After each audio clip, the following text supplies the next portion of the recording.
My name is Mon McGann, and I'm a writer and a television maker based in the Midlands of Ireland in County Westmeath. And I live there in a little house which is with a grass roof that's surrounded by an oak wood that I planted myself 20 years ago from tiny little oak saplings.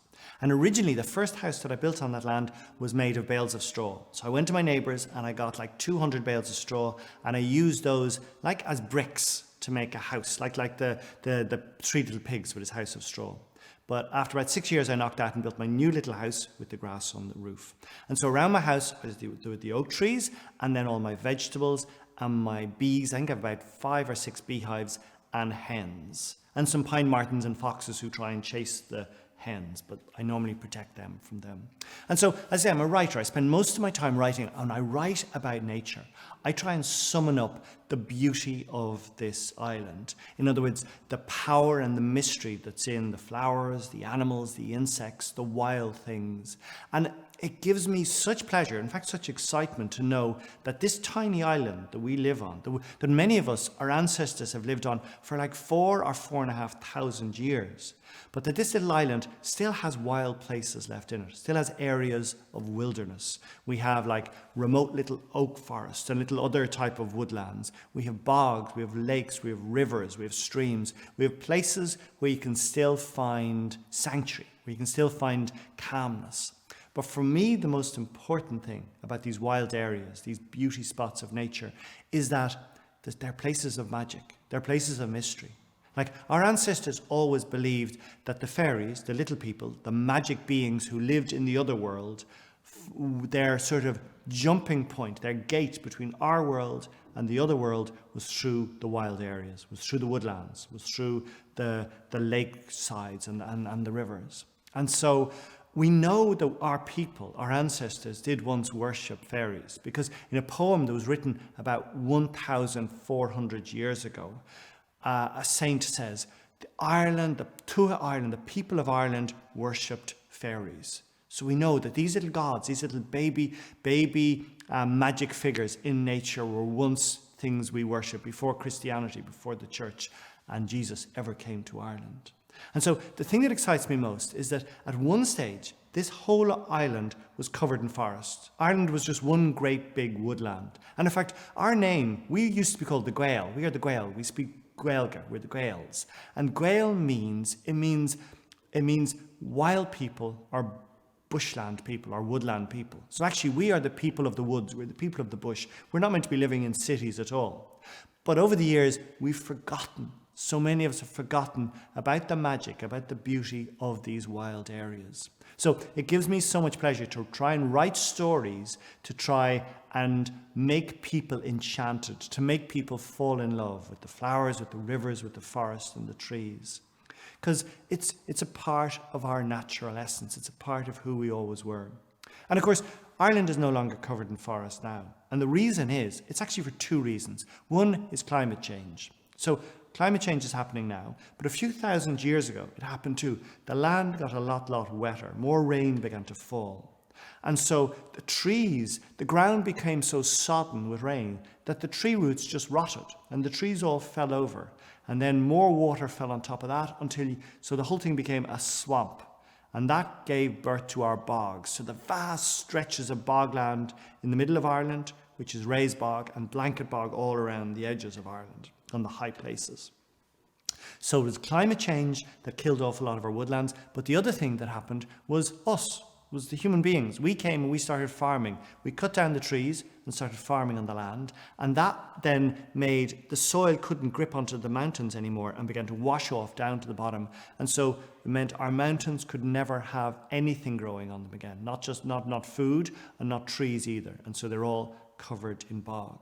So as I say, what I love doing in my writing is try and make stories that make people realize the importance of this land on this tiny island of ours. Because that's what our ancestors have always done. Our ancestors have always tried to make people realize the absolute potency and power and magic and beauty of nature through stories. All the stories of Finn McCool and the Fianna, these hunter-gatherers who you'd run through the woodland chasing deer. Or the stories of Diarmuid and Grania, great love stories about people going over the seas and over the lakes and over the rivers, chasing people who were in love with each other.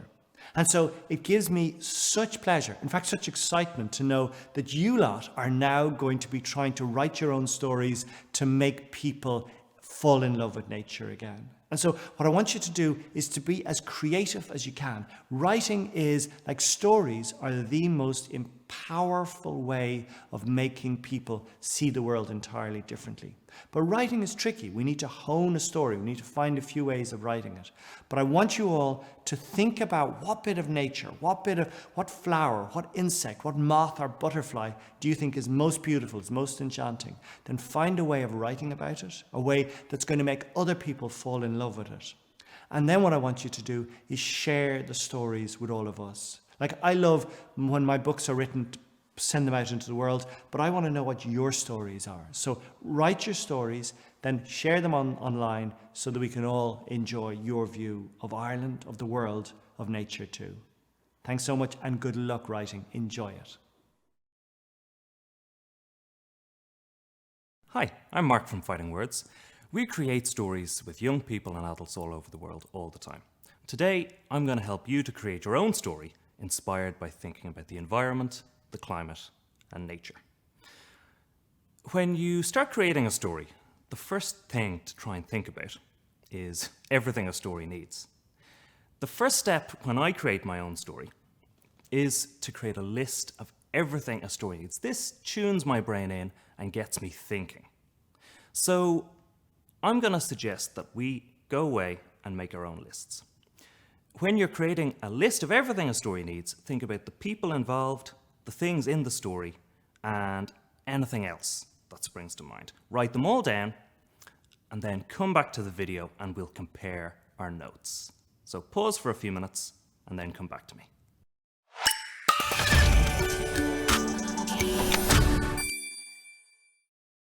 So welcome back. I hope you have a list of everything a story needs. I've done my own, so I'm going to go through mine. When you are listening to me, just compare your own and add anything that you might have missed. I'm sure I've missed loads. So I've come up with background, so everything in the background of the story. The plot, so that's everything that's in the story really. It's just a quick word for describing what happens. The build-up, so you don't start straight into the story, you build up to the main action. A conclusion or an end. So every story has an ending. Every story also has a beginning and a middle. If you're struggling to remember what to include, you can think of when, where, why, and how. If you hit all of those things, so when it happens, where it happens, how it happens, and why it happens, then you have a really complete story. Every story has an author, and today that author is you. A title is kind of important, so what the story's called. Every story doesn't have to have this, but you might want to illustrate your story, draw pictures to go with it. Without imagination, there'd be no story. That's where ideas come from, so we need an imagination. And we also need a character. The main character in a story is usually the one that the story focuses on and follows. So that's what we're going to focus on next. And during the story, the main character might talk to other characters, and that's called dialogue.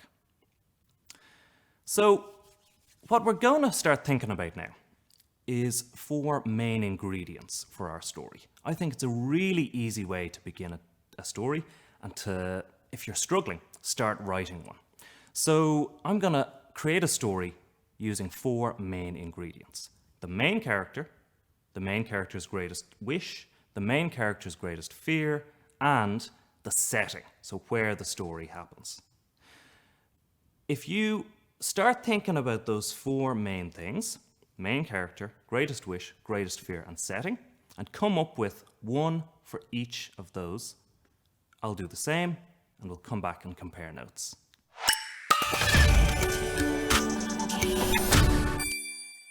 Great, so welcome back. You should have a list of 4 ideas now. Here's mine. So I have Freddy the Fox as my main character. Freddy wishes that there were no roads. He's afraid of humans, and our story begins in a rotten old oak tree in the middle of a forest. Now that we have our ideas, we're ready to start writing. I'm going to get one started to give an idea of how the process might go, and so you can see how I write a story. And you can follow along, or you can go and write your own. So, my story. I'm going to start by trying to introduce my main character. So, once upon a time, there was a fox called Freddy. Nice classic beginning to get us into the action. He lived in an old oak tree in a forest. So I'm getting the setting in there nice and early so the reader knows where we are. They can start imagining this old oak tree and imagining the forest. Freddy had been happy there until one day humans came and built a road right beside his home. So if you remember, my greatest wish for Freddy was that there would be no roads, and his greatest fear was humans. So I'm getting them in early so that we know where the action will take place. Freddy knew he had to do something about it. And that's it. I've written the first paragraph of my story. I'm going to go away and keep writing it. Feel free to continue my own story or to write your own. I've had a lot of fun creating this video. I hope you've enjoyed watching it. Thanks for joining me. When you've finished your story, please share it with us. We would love to read it. So, keep writing, keep having fun, and keep creating.